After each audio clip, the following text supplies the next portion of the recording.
Hello guys. आज के video पे तो 11.2 चैप्टर है कक्षा 8 का, जिसे आपको हम बता रहे हैं।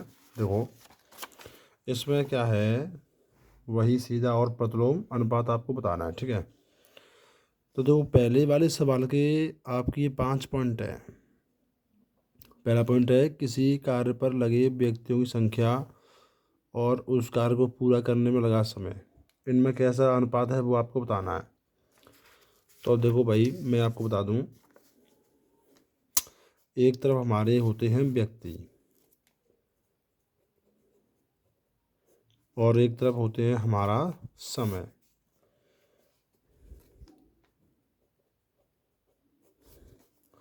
अब देखो दोस्तों, यदि आपके पास व्यक्ति हैं चार व्यक्ति किसी कार्य को करते हैं 2 दिन में, ठीक है ना, समय यानी कि 2 दिन। यदि 4 व्यक्ति 2 दिन में करते हैं और मैंने यहाँ पर व्यक्ति बढ़ा दिए, व्यक्ति हो गए 8, तो क्या होगा, फिर वो समय है वो हमारा कम हो जाएगा, यानी कि 1 दिन, क्योंकि काम तो उतना ही है। अगर यहाँ पर तुम व्यक्तियों की संख्या बढ़ाओगे तो कार्य है वो जल्दी हो जाएगा, है ना। तो यहाँ से आप क्या देख रहे हो कि जैसे ही हमने व्यक्तियों की संख्या में वृद्धि की है तो हमारा समय है उसमें कमी आ गई है। पहले व्यक्ति 4 थे तो यहाँ पर समय था 2 दिन। अगर हमने व्यक्ति दुगने कर दिए तो फिर समय क्या होगा, समय उसका आधा रह जाएगा, है ना। तो यदि आपको इस प्रकार से अनुपात मिलता है, एक वस्तु में वृद्धि हो रही है दूसरी में कमी हो रही है, तो वहाँ पर हमेशा बच्चों आपका होगा प्रतिलोम अनुपात। तो पहला पॉइंट हमारा क्या था कि किसी कार्य पर लगे व्यक्तियों की संख्या और उस पर कार्य करने में लगा समय, इसमें जो आएगा वो आएगा आपका प्रतिलोम अनुपात, ठीक है। अब सेकंड पॉइंट देखो बच्चों, सेकंड पॉइंट क्या है, एक समान, ये देखो, एक समान चाल से किसी यात्रा में लिया गया समय और दूरी। तो देखो दोस्तों, इसमें मैं आपको बता दूं कि जैसे एक तरफ हम दूरी लिखेंगे, है ना, और एक तरफ लिखेंगे हम समय। तो देखो ध्यान देना दोस्तों कि जैसे हमारी दूरी है 2 किलोमीटर, चलो मान लिया 2 किलोमीटर में लग रहे हैं हमको 10 मिनट, ठीक है। अब यहाँ पर मैंने दूरी बढ़ा दी, यदि हम 4 किलोमीटर की दूरी तय कर रहे हैं तो फिर समय क्या होगा, समय भी बढ़ेगा, 20 मिनट हो जाएगा, है ना। और यदि हम दूरी कम करेंगे तो समय भी कम होगा, है ना।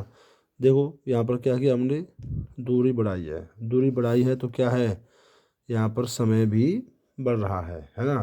क्योंकि वह क्या कह रहा है कि जो चाल है वो हमारी समान है, ठीक है ना। तो इसमें आप क्या करोगे, दूसरे वाले में हमारा सीधा अनुपात होगा, क्योंकि दूरी के क्यों है, क्योंकि दूरी के साथ में समय की भी वृद्धि होती है, हो रही है, ठीक है दोस्तों। तो इस प्रकार से आपको ये देखना है। अब जैसे इसमें देखो आप, खेती की गई भूमि का क्षेत्रफल और काटी गई फसल। तो दोस्तों इसमें हम क्या करेंगे, इसमें भी हमारा सीधा होगा संबंध, प्रतिलोम नहीं होगा, ठीक है ना। कैसा होगा, यह भी हमारा सीधा अनुपात माना जाएगा। खेत की भूमि का क्षेत्रफल और काटी गई फसल, तो मैं आपको बता दूं कि जितना अधिक क्षेत्रफल होगा फसल भी उतनी अधिक काटी जाएगी, और जितना कम क्षेत्रफल होगा तो फसल उतनी ही कम काटी जाएगी, है ना। तो इस प्रकार से इसमें कैसा होगा, सीधा अनुपात होगा, ठीक है। चौथा वाला क्या है, चौथा ये है कि एक निश्चित यात्रा में लिया गया समय और वाहन की चाल। अब देखो इसमें हमारा जो अनुपात है वो थोड़ा प्रतिलोम हो जाएगा। प्रतिलोम कैसे हो जाएगा बच्चों, जैसे हमारे पास समय फिक्स है, मैं आपको एग्जांपल के तौर पे बताता हूँ। फॉर एग्जांपल, जैसे हमें जाना है राजा खेड़ा से आगरा, तो दोस्तों राजा खेड़ा से जो आगरा है वो है 40 किलोमीटर। ठीक है, अब देखो ये हमारी दूरी फिक्स है और हम जा रही है कार से।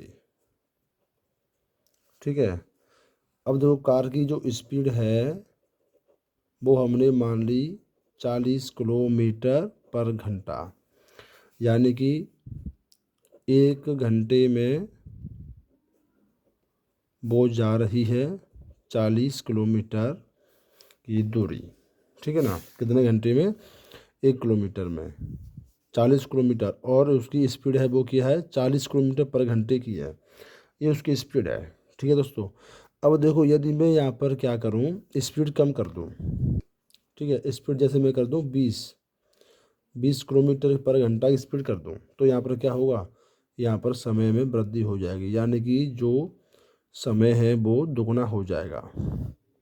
आई बात समझ में?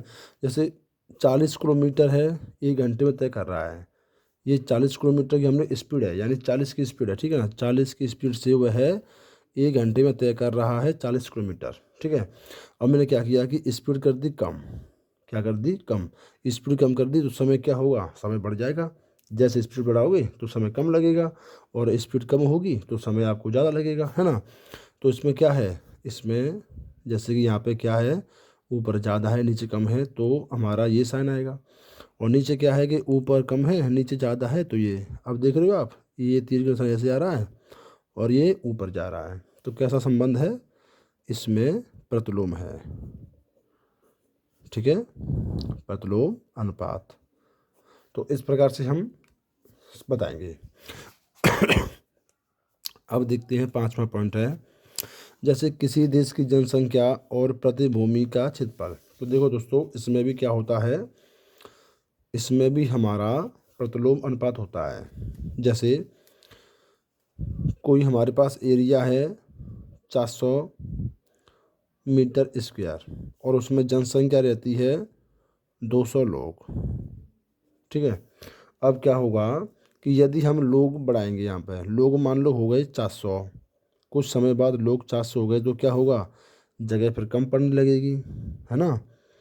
कम पड़ने लगेगी, इसका मतलब है 300 ही रह सकता है या 200 ही रह सकता है हर एक व्यक्ति के हिस्से में। आई बात समझ में?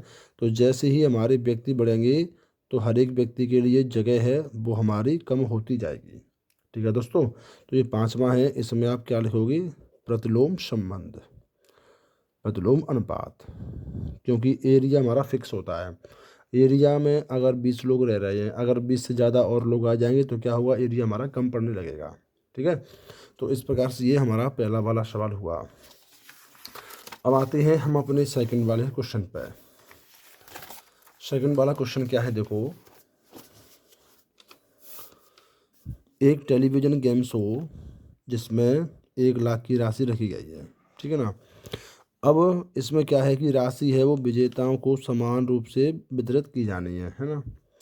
निम्नलिखित सारणी को पूरा कीजिए तथा ज्ञात कीजिए कि क्या एक व्यक्तिगत विजेता को दी जाने वाली राशि पुरस्कार धनराशि विजेताओं की संख्या के अनुक्रमानुपाती है या व्युत्क्रमानुपाती है। तो देखो ये आपको दी गई नीचे सारणी, अब मैं आपको इस सारणी को बताता हूँ। ठीक है, तो देखो दोस्तों सारणी को पहले यहाँ पे बनाऊंगा मैं।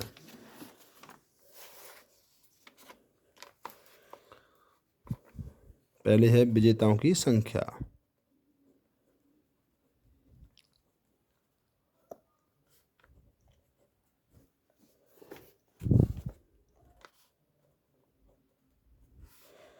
नीचे है प्रत्येक विजेता का पुरस्कार।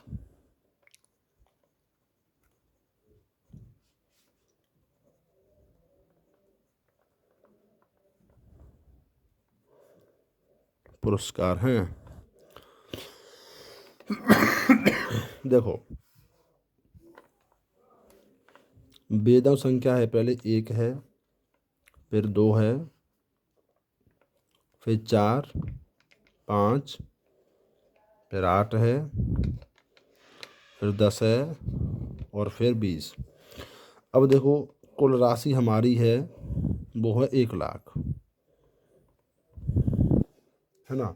अब देखो एक व्यक्ति अगर जीतता है तो उसको 1 लाख रुपए मिलेंगे। अब क्या हुआ, 2 व्यक्ति जीत गए तो हिस्से करने हैं वो 1 लाख के ही करने हैं हमको, है ना।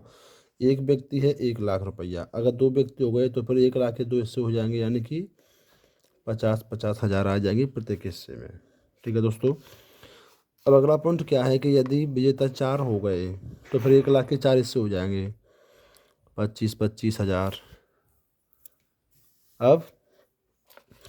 अब ये है जैसे कि 5 विजेता हो गए तो फिर 20-20 हज़ार आएंगे हमारे, है ना, देख रहे हो। अब आगे देखेंगे 8 विजेता हो गए तो फिर 12,500, है ना। और 10 हो गए तो प्रत्येक हिस्से में 10,000 आएंगे। और 20 विजेता हो गए तो फिर प्रत्येक हिस्से में 5,000 आएंगे।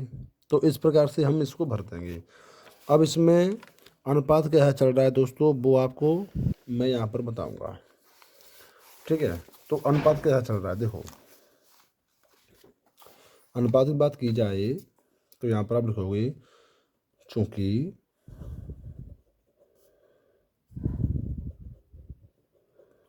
विजेताओं की संख्या में लगातार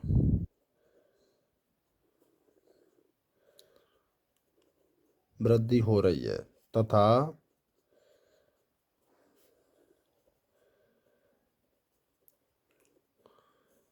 पुरस्कार की धनराशि में क्या हो रहा है, धनराशि में कमी हो रही है। इसलिए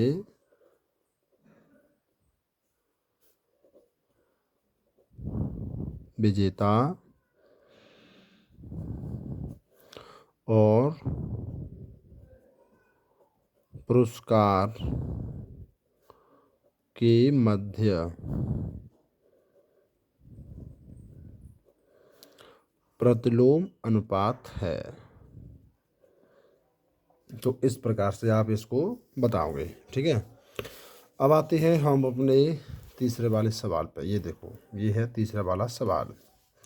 ठीक है, इसी प्रकार है जैसे कि रहमान तीलियों या डंडियों का प्रयोग करते हुए एक पहिया बना रहा है। ये देखो, आप पहिया देख रहे हो, ये गोल सा है।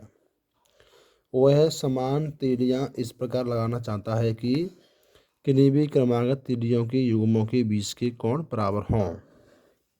जैसे ये सर्किल है, सर्किल का मान होता है हमारा 360।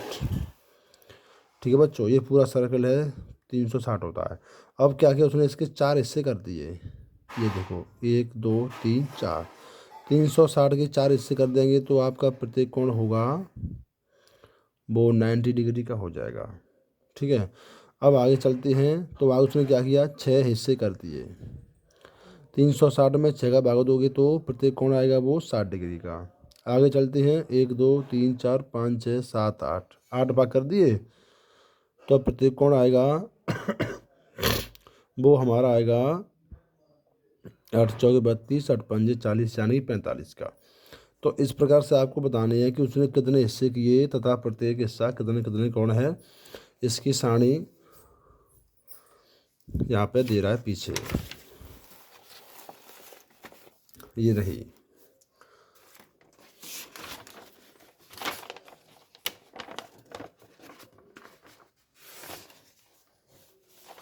अब आपको इस सारणी के जरिए से बताना है कि उसने कितने कितने डिग्री के कोण प्राप्त किए। ठीक है, तो देखो बच्चों, पहले हम सारणी बनाते हैं।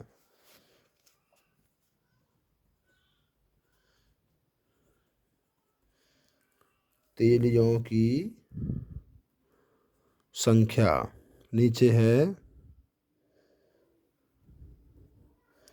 क्रमागत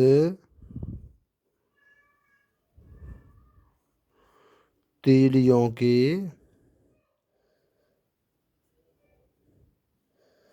एक युग्म के बीच का कोण। तो ये हमारी सारणी बन गई ऐसे। ठीक है,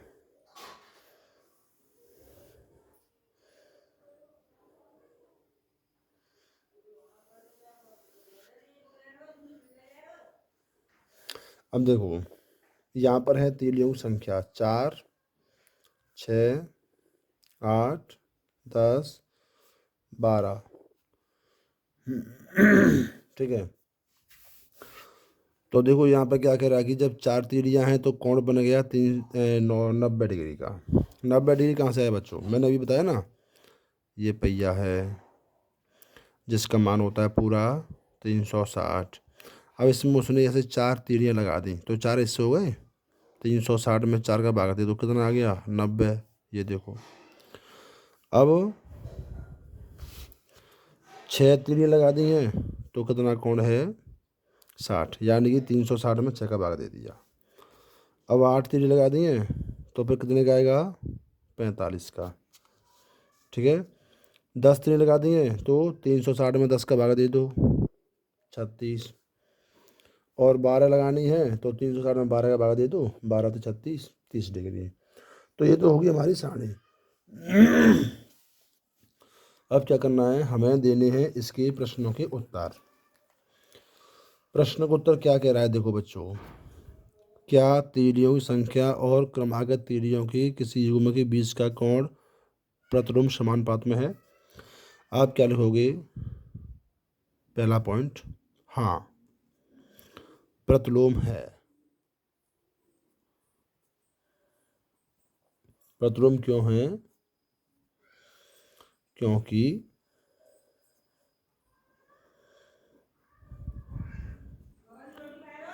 तीलियों की वृद्धि हो रही है तथा कोण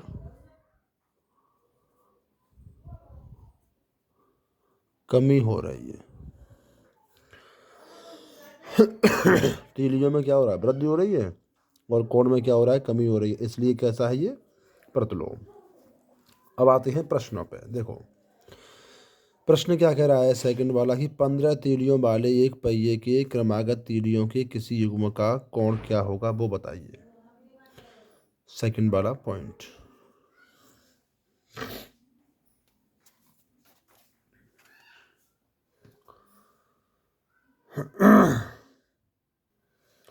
तो सेकंड वाला पॉइंट देखो, हम यहाँ पे लिखेंगे पहले एक तरफ तीलियां और एक तरफ लिख दो कोण। तो जरा आप पहले से देखिए कि जब हमारी 4 तीलियां थी तो कोण बना 90 डिग्री का। अब क्या कह रहा है कि यदि 15 तीलियां हो गई, 15 तीलियां, तो फिर कोण क्या होगा? कोण हमारा कम होगा, एक्स मान लेंगे। जैसे कि यहाँ पर वृद्धि हो रही है तीलियों में, तो यहाँ पर कोण में क्या होगी? कमी होगी, है ना। तो यहाँ पर आप ये लिखेंगे, चूंकि माना 15 तीलियों के द्वारा बना कोण है एक्स तथा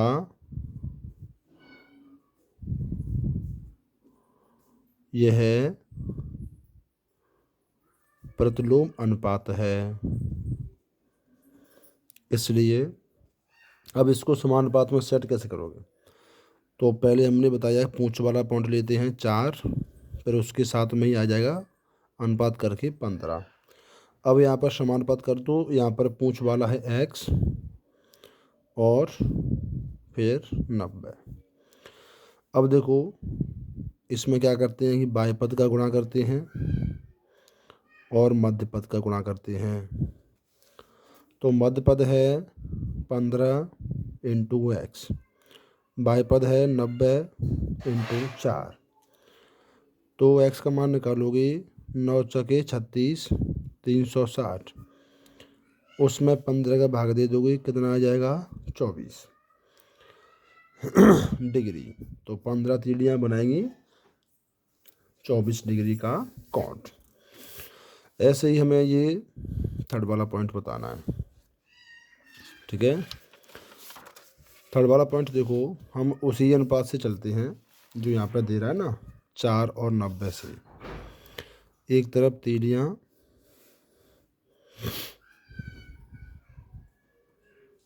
और एक तरफ कोण। तो 4 तीलियाँ 90 डिग्री कोण है। अब क्या करा, यदि कोण है 40 डिग्री का, तो यहाँ पर कितनी तीलियाँ होंगी वो आपको बतानी है। देखो, तो जैसे हमारे कोण में कमी हुई है, यहाँ पर 90 डिग्री का है, यहाँ पर है 40, तो यहाँ पर क्या होगा, यहाँ पर हमारा तीलियों में वृद्धि होगी। जैसे तीलियाँ बढ़ेंगी कोण कम होता जाएगा, है ना। अब आप इसको डायरेक्ट कर देंगे, ठीक है ना, क्योंकि प्रतिलोम अनुपात है। तो मैंने यहाँ से बताया, जैसे कि यहाँ से हम सेट करेंगे x अनुपात 4। अब यहाँ पूछ यहाँ पर है ना, तो 90 अनुपात 40। मध्य पद बायपद। मध्य पद है 4 गुणा 90, बायपद है x इंटू 40। तो 4 नंबर 36, 360 x इंटू 40। अब x का मान निकालोगे ना, तो 360 में 40 का भाग दे दोगे, कितना आया ये, 9 चौके 36, 9 तीलियाँ। इस प्रकार से आपको ये करने हैं। ठीक है, तो आज के लिए मैं इतना ही रखता हूँ, बाकी सवालों को आप मैं कल बताऊँगा।